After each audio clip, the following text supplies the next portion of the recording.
Hi, my name is Nancy Berickman. I'm faculty in the biology department, and I'm also chair of the Faculty Senate Committee, JEDI, Justice, Equity, Diversity, and Inclusion. And I'm here to talk to you about the Equitable and Inclusive Teaching Practices Credential program that was co-created by Faculty Development here at SLIC, along with the JEDI Faculty Senate Committee. The goals are to create equity-minded and inclusive-minded faculty. We create the conditions that provide all students with equal opportunities for learning. This approach recognizes and directly addresses the structural inequities that interfere with learning and educational achievement. We want to create the conditions in which all students do their best learning, and we want faculty that can respond to students' unique needs. We want every student to develop a sense of belonging here in higher education at SLIC. Level 1 of the credentialing program is the Equitable and Inclusive Teaching Practices course, which is an online course. It's 8 weeks long, in which faculty learn practical teaching strategies, they interact with other instructors on campus, and it is open to all. Full-time adjunct faculty, adjuncts do receive compensation, and it is also open to anyone who designs instructional materials. In order to provide you some concrete examples of the kind of activities that faculty engage in while taking this course, a couple of members of my department will describe their experiences in the course. Hello, I'm Jeff Huffman with the Biology Department. As part of my effort to embrace Dr. McNair's and the college's call to action of increasing my walking the walk of being a more mindful, equity-based, and inclusive practitioner, I enrolled in Faculty Development's Equitable and Inclusive Teaching Practices Credential course. The course focuses on inclusive pedagogy and equity-minded teaching practices, with weekly activities aimed at making incremental tweaks or revisions to my course that address systemic inequities in access to higher education, reduce barriers to student learning, and help my students achieve their educational goals. The course culminates in creating a practical action plan for teaching this revised version of my course, which, science willing, will lead to increased student retention and educational achievement.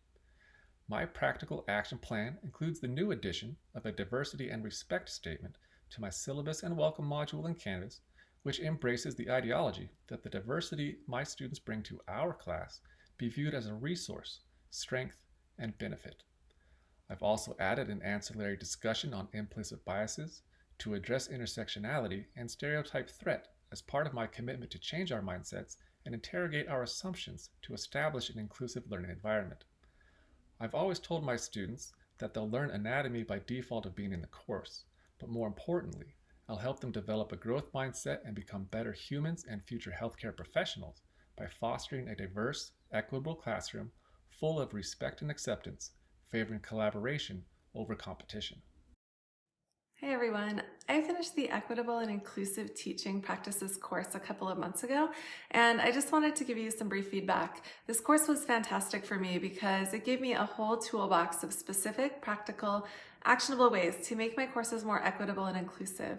During the course, we worked with the course facilitators and with other members of our cohort to redesign one of our own courses. A few of the things that I'm working on my course include increasing the clarity and structure of the course so that students know exactly what the learning objectives are, how they can achieve them, what they should be doing to succeed at any given time during the course, and how they will be assessed. Rewriting the textbook and adding figures for simplicity and clarity. Biology has enough discipline-specific jargon already. We don't need to complicate it with overly complex text. This will be helpful for all students, including those who are English language learners. Featuring diverse scientists and their work. We don't need to talk about only dead white guys in biology class. There are so many amazing humans from all backgrounds doing great science, and I'd really love for each of my students to see a successful scientist who looks like them during my class.